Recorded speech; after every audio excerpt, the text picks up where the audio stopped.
नमस्कार। आज की इस खास चर्चा में आपका स्वागत है।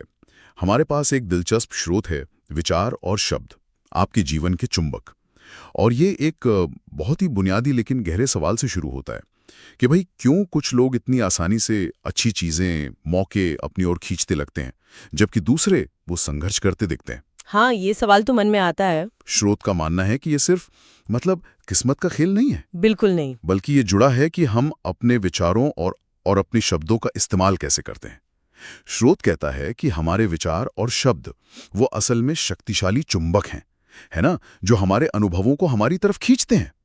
आइए इस विचार को थोड़ा और समझते हैं। हाँ, ये काफी आकर्षक कॉन्सेप्ट है। देखिए, स्रोत का जो मूल तर्क है वो ये है कि हर विचार, उसमें एक तरह की ऊर्जा होती है, एक वाइब्रेशन कह सकते हैं। और हमारे शब्द वो सिर्फ आवाजें नहीं हैं। स्रोत उन्हें जीवन को दिए जा रहे निर्देश मानता है। निर्देश? अच्छा। हाँ, और दिलचस्प बात यह है कि स्रोत इसको तंत्रिका विज्ञान और क्वांटम ऊर्जा के सिद्धांतों से जोड़ने की भी कोशिश करता है, जिसे लोग अक्सर आकर्षण का नियम या लॉ ऑफ अट्रैक्शन कहते हैं। हालांकि स्रोत ये ज्यादा खोलता नहीं कि ये वैज्ञानिक जुड़ाव कैसे है, पर इशारा उसी तरफ है। ठीक है, तो चलिए पहले विचारों की शक्ति पर ही बात करते हैं। स्रोत का जो मेन पॉइंट है, हम जिस पर ज्यादा ध्यान देते हैं, सोचते हैं, उसे अपने ओर खींचते हैं। सुनने में तो ये आसान लगता है, पर इसके मायने तो गहरे हुए। हाँ, बिल्कुल। अगर कोई लगातार सोचता रहे कि मैं किसी लायक नहीं हूं, तो क्या वो अनजाने में ऐसी स्थितियां बना रहा है जो इस सोच को सही साबित करें? स्रोत के अनुसार हाँ, ऐसा ही होता है। देखिए, ये तर्क देता है कि हमारा जो अवचेतन मन है वो इन बार बार दोहराए जाने वाले नेगेटिव विचारों को एक तरह के कमांड की तरह लेता है। अच्छा। और फिर बाहरी दुनिया में ऐसे अनुभव या सबूत ढूंढता है जो इससे मेल खाते हों। इसके उलट जब कोई जानबूझकर, सचेत होकर मैं सक्षम हूँ, मैं सीख रही हूँ जैसे विचारों पर फोकस करता है, तो उसका दिमाग वो अवसरों और समाधानों के लिए ज्यादा खुला, ज्यादा रिसेप्टिव हो जाता है। ये सिर्फ पॉजिटिव थिंकिंग नहीं है, ये ध्यान को एक दिशा देना है असल में। सही कहा। और शब्दों का क्या? आपने कहा स्रोत उन्हें मंत्र या निर्देश कहता है। ये सिर्फ विचारों का बाहरी रूप नहीं, स्रोत उन्हें उससे ज्यादा मानता है। फिर ये सोचने वाली बात है। क्या इसका मतलब ये है कि जब हम आदतन कहते हैं, अरे मेरे पास तो कभी पैसे टिकते ही नहीं, या मेरे साथ हमेशा बुरा ही होता है, तो हम अनजाने में अपनी रियलिटी को वैसे ही बना रहे हैं? स्रोत का तो यही मानना है। देखिए, वो कहते हैं कि शब्द हमारे विचारों को एक ठोस रूप देते हैं और अतिरिक्त ऊर्जा भी। जब हम कुछ जोर से कहते हैं तो हम उसे अपने लिए और कह सकते हैं कि ब्रह्मांड के लिए एक घोषणा बना देते हैं। घोषणा? अच्छा। हाँ। इसलिए सोच समझकर शब्दों का चुनाव करना बहुत जरूरी हो जाता है। जैसे, मैं आर्थिक रूप से स्थिर होने के तरीके सीख रही हूँ, या मैं अपने जीवन में सकारात्मकता का स्वागत कर रही हूँ। ये वाक्य सिर्फ इच्छाएं नहीं रह जाते हैं।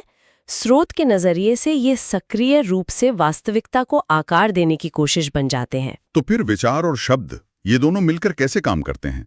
क्या ये एक दूसरे को ताकत देते हैं? बिल्कुल बिल्कुल।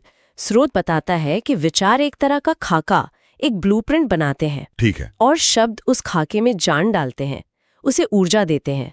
ये दोनों मिलकर एक बहुत शक्तिशाली चुंबकीय क्षेत्र बनाते हैं। चुंबकीय क्षेत्र? हाँ, और इस क्षेत्र की ताकत को बढ़ाने वाली सबसे अहम चीज है हमारी भावनाएं, हमारा इरादा। भावनाएं और इरादा? हाँ, जब हम किसी विचार या कथन के साथ गहरी भावना जोड़ते हैं तो उसका आकर्षण कई गुना बढ़ जाता है। स्रोत का यही दावा है। ये दिलचस्प है। और स्रोत ये भी कहता है कि सफलता या जो चीज चाहिए वो मिलने से पहले ही उसकी तरह महसूस करना और व्यवहार करना शुरू कर दें। ये कैसे काम करता है? हाँ, ये एक बहुत जरूरी बात है। स्रोत इसे कंपन को अपनाना कहता है। कंपन को अपनाना? हाँ, यानी अगर कोई आर्थिक संपन्नता चाहता है तो उसे कमी की भावना में रहने के बजाय संपन्नता की मानसिकता और भाषा अपनानी होगी। भले ही बाहरी हालात अभी वैसे ना हो। ये सिर्फ एक्टिंग करना नहीं है, ये अपने अंदर की दुनिया को उस हकीकत के साथ अलाइन करना है जिसे आप आकर्षित करना चाहते हैं। हाँ, समझ रहा हूं। तो इसे रोजमर्रा की जिंदगी में कैसे लाया जाए? क्या स्रोत कोई प्रैक्टिकल तरीका बताता है? हाँ, बिल्कुल। स्रोत रोज अभ्यास करने पर जोर देता है। खासकर सकारात्मक पुष्टि यानी अफर्मेशंस का इस्तेमाल। अफर्मेशंस। हाँ, जैसे हर सुबह जोर से कहना मैं शांति, शक्ति और उद्देश्य को आकर्षित कर रहा हूँ, या मेरे विचार और शब्द सकारात्मक नतीजे ला रहे हैं। स्रोत का तर्क है कि नियमित अभ्यास से ये विचार धीरे धीरे हमारे अवचेतन मन में बैठ जाते हैं, विश्वास बन जाते हैं। और जब अंदर का विश्वास बदलता है तो बाहरी दुनिया भी उसी के हिसाब से ढलने लगती है, ऐसा स्रोत का मानना है।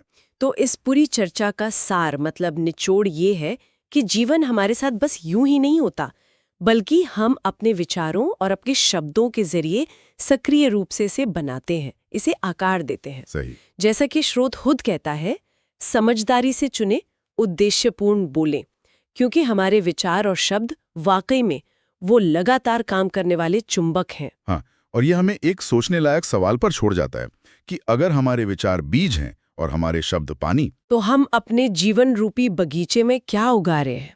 शायद ये गौर करने लायक हो कि हमारे मन में चुपचाप क्या खिचड़ी पक रही है और हम जोर से क्या ऐलान कर रहे हैं। सही बात है। क्योंकि इस स्रोत के नजरिए से हम हमेशा वही आकर्षित करते हैं जो हम हैं, ना कि सिर्फ वो जो हम चाहते हैं। ये हमारे होने की अवस्था है जो मायने रखती है। बहुत गहरा विचार है, सोचने पर मजबूर करता है।